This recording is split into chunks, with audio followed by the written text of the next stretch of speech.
이제 여기는 옥천 교동리 비석군 이라고 명명된 옛날 비석들이 쭉 세워져 있는 거리입니다. 이제 옛날에 이런 거리 앞에 보면 이제 흔히 이제 비석거리 뭐 이렇게 얘기를 했던 이런 장소거든요.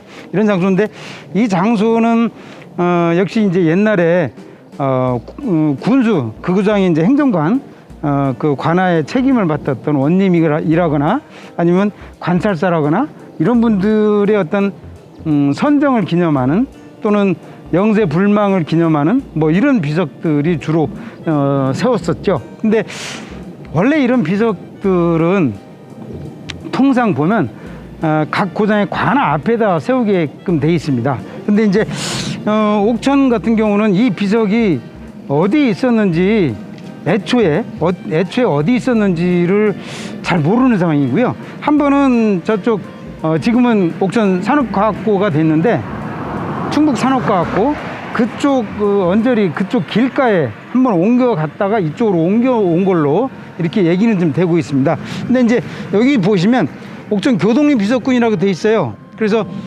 구읍지역 뭐 조선시대 옥천군 관아가 있었던 곳으로 해서 쭉 해서 비석거리가 있고 16개 비석이 세워진 걸로 이렇게 돼 있습니다. 근데 사실은 교동리 비석군이 아니라 사실 여기는 어디냐면 상계리입니다. 상계리. 행정구역은 달라요. 이쪽 길 건너부터 교동리고요. 여기는 상계리예요. 그래서 사실 따지고 보면 여기 상계리 비석군이라고 해야 맞는 거죠. 예, 맞는 건데 어쨌거나 여기 있는 그 16기의 비석들을 봤을 때는 요번 오윤묵 송덕비 하고 한치봉 공로비 요 비석은 근대에 세워진 겁니다. 요 비석은.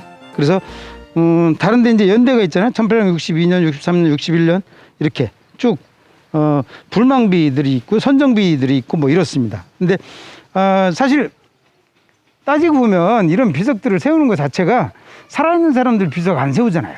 근데 어떻게 보면 이거를 이렇게 군수 뭐 전임 갔다고 다른 데로 갔다고 해서 이제 세워지기도 하고 뭐 이런 것인데 따지고 보면 별 허망한 거죠. 사실 어떻게 보면 허망한 거고 그 군수랑 잘 아는 뭐 지역 유지들 뭐 이런 사람들이 모아서 또 세울 수도 있고 뭐 이러는데 요 두 비석 조선시대 세우지 않았던 두 비석은 나름대로 의미가 있다라고 보실 수 있겠습니다. 특히 한치봉 공로비 요 분은 옥천여중 옥천의 교육 발전을 위해서 굉장히 공로가 컸던 분으로 알고 있습니다. 그래서 지금 저쪽 어디냐 마당 깊은 집 했던 찻집 그냥 찻집 거기가 이제 옛날에 옥천 여중이었었는데 그 여중 건물을 이분이 기증을 해서 옥천 교육이 여중 교육이 될 수 있었다라고 이렇게 얘기하는 분이 바로 이분입니다. 그래서 바로 옆에 이제 비석이 있고요. 오윤묵 송덕비 요분이 교육 공로비가 58년도에 세운 그 비석이라고 볼 수 있겠고요. 그러니까 이분은 옥천 교육 발전을 위해서 대단한 역할들을 하셨던 분인 거죠. 요 비석은 명함이 좀 있습니다. 명함이 있는 게 도평의원 오윤묵 선정비거든요. 송덕비원 송덕비. 근데 이제 요분 댁은 어디였냐면 지금 독립운동가 김기웅 선생 이제 옥천 구읍 내거리에 보면 큰 기와집이 99칸짜리 큰 기와집이 있습니다. 고택이 있는데 독립운동가 김기웅 선생의 선조가 세웠던 문향원이 있습니다. 그게 세워진 연대가 지금 1760년 문향원이 세워진 연대가 1760년인데 1760년부터 어디냐면 청풍김 씨들이 거기서 사시면서 계속 사셔왔던 거죠. 근데 그거를 독립운동가 김기웅 선생 때에 와서 중국으로 망명하고 독립운동 자금으로 쓰고 이러면서 사실 오윤묵 선생의 아버지인 오상규 선생이 있었습니다. 애국 개몽운동가 오상규 선생님이 그 함경도 출신이신데 그분이 옥천 오셔서 그 집을 사신 거예요. 그래서 오상규 선생의 아드님 오윤목 선생인데 이 부분은 도평의원이라고 한다면 일제 때 관직입니다.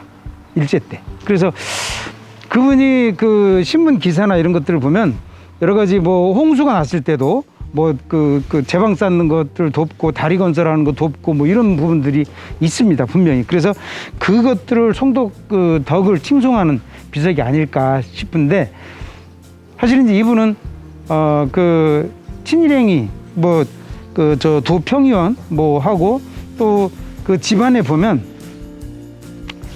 그 명치왕이 일본 명치왕이 죽은 지 1년을 기념하는 제사를 지내고 거기다 기념비를 세운 게 있습니다. 그래서 이분이 사셨던 데거든요. 이분이 사셨던. 그래서 그것들을 봤을 때는 아무튼 이분이 지역을 위해서 지역 유지로서 지역의 재력가로서 지역에 굉장히 많은 일들을 하고 뭐 돕고 지원하고 뭐 이러셨긴 했지만 결국 도평위에 지금으로 얘기하자면 이제 도의원격이 되는 겁니다. 그래서 도의원을 하시면서 일제에 상당히 어떤 도움도 주고 뭐 이랬던 부분이기 때문에 지금 친일 인명사전에도 올라와 있는 이런 분이기 때문에 좀 명함이 있는 비석이라고 할 수 있겠고요. 이 나머지 비석들은 이제 조선시대 옥천 군수나 관찰사나 하셨던 이런 비석이라고 보시면 되겠습니다.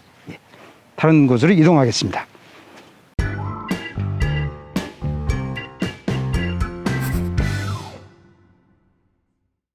이제 보실 곳은 옥주 사마소 한번 좀 들어가 보도록 하겠습니다. 여기 골목이 옥주 사마소로 들어가는 골목입니다. 예.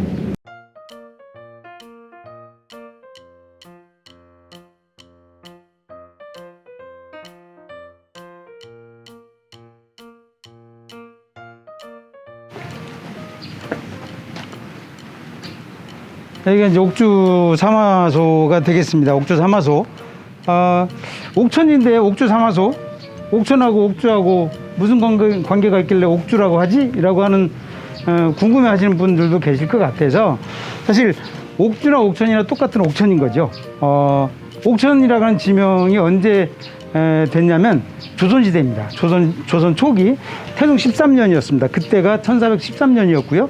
지금 그러면 지난 2013년에 옥천군이 옥천군으로 명명한 600주년이 되는 날이었었고요. 해였었고요.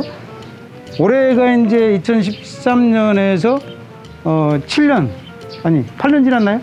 8년 지났으니까 608년 되는 해가 되겠습니다. 그래서 옥주라고 하는 지명은 고려 때 옥천을 옥주라고 했습니다. 원래 신라 때는 옥천을 고리산 또는 고지산이라고 했다가 신라 이제 통일신라 후대 경다광 때 이제 그 옥천은 이제 관성군이라고 했고요. 고려 때 넘어오면서 관성군이라고 하던 거를 옥주라고 명명을 해서 한 단계 승급을 시켰던 그 고려 때 지명을 가지고 조선 초에는 계속 썼었는데 조선 초 태종 때부터 옥천이라는 지명을 썼다. 그러기 때문에 옥주 사마소 자체는 고려 때 옥천 지명을 따서 옥주 사마소라고 지었다라고 보시면 되겠고요. 사마소 그럼 뭐 하는 데냐? 어떤 분들은요, 사마소 하니까 저 말 맞자 있네? 말 키우던 곳 아니야? 뭐 말을 여기다가 뭐 어떻게 말과 관련한 어떤 뭐 기관 아니야? 뭐 이렇게 생각을 하시는 분들도 실제로 계시더라고요. 근데 그건 아니고요. 사마소 자체는 무슨 역할을 했냐면, 양반들 옛날에 이제 과거 시험이 그 지방에서 보는 사마시라고 있었죠.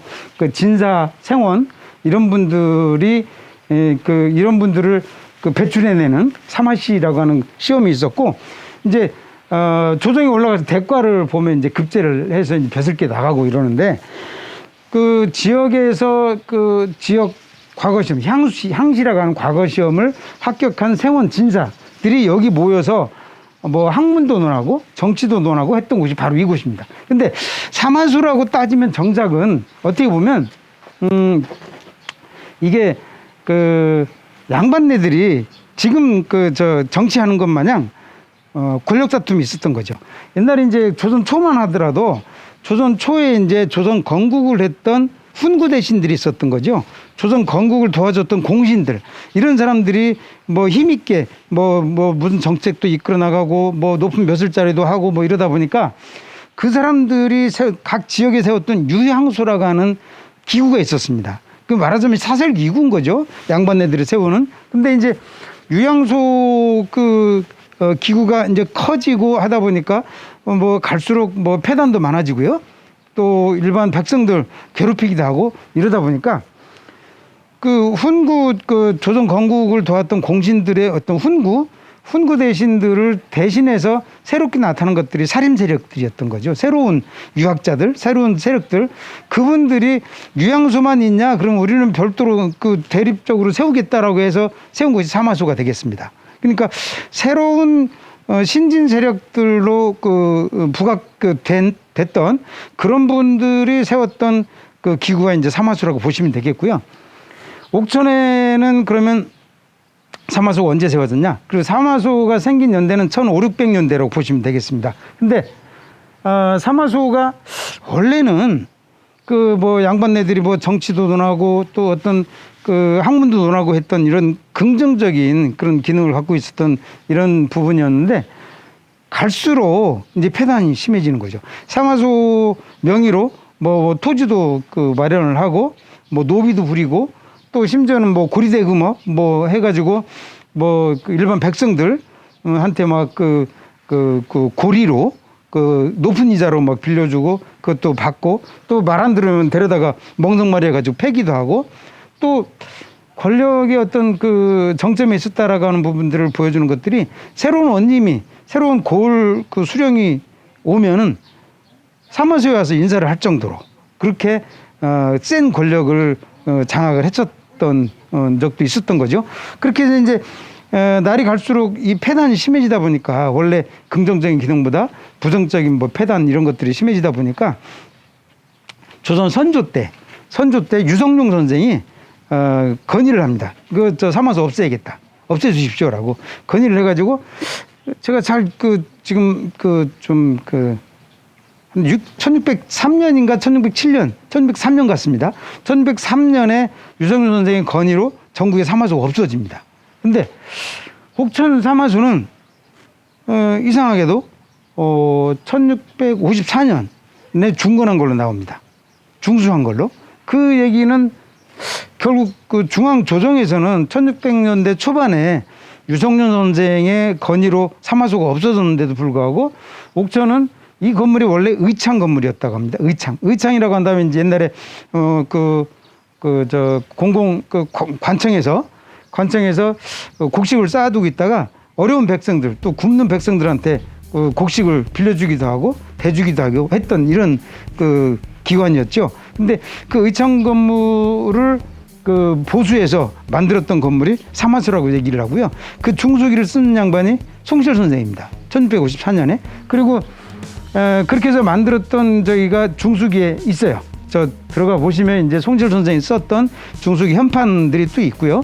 그리고 또 1674년에 또 보수를 한 기록들이 좀 나오고 그래서 요 전체적으로 보시면 그때 이제 송시열 선생이 중수기도 썼을 뿐만 아니라 조선 초기 그러니까 김문기 선생부터 시작을 합니다. 김문기 선생부터 그 지역의 과거 급제자들 생원 진사시에 급제했던 이런 분들 명단을 쭉 적은 게 사마안이라고 나옵니다. 그 급제자 명단인 거죠. 지금으로 따지면.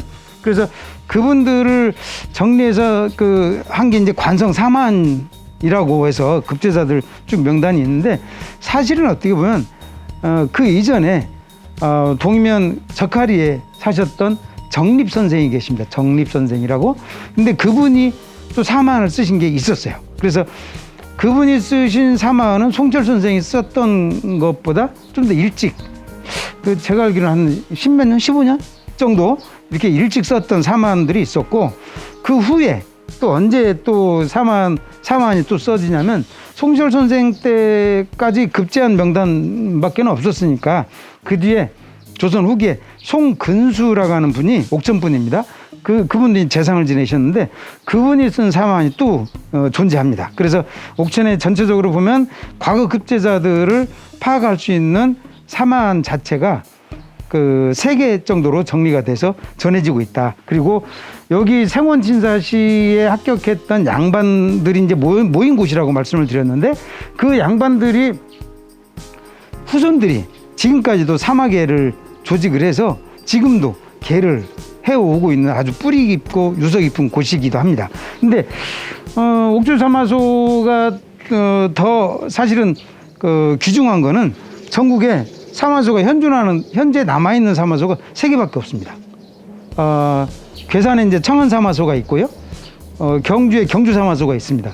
또 옥천에 옥주사마소가, 이렇게 해서 3군데밖에 없는데, 거기 중에서 가장 귀중한 게 뭐냐면, 괴산이나 경주 같은 경우에는 뭐 부수거나 뭐 해서 다시 짓거나 장소를 옮기거나 했던 그 사마소인데, 옥주 사마소 같은 경우에는 그 자리 그대로 있는 그 옛날에 지었던 건물을 그대로 보존하고 있는 유일한 건물이 옥주 사마소라고 보실 때, 옥주 사마소의 어떤 희소성, 뭐 가치 이런 것들이 더 높아질 수 있다. 그래서 전국에서도 그렇게 희귀한 문화재라고 보시고, 여기로 올 때마다 저는 어떤 자부심, 자긍심 뭐 이런 것들을 느끼기도 합니다. 예, 한 번 더 이렇게 돌아보시도록 하겠습니다. 예.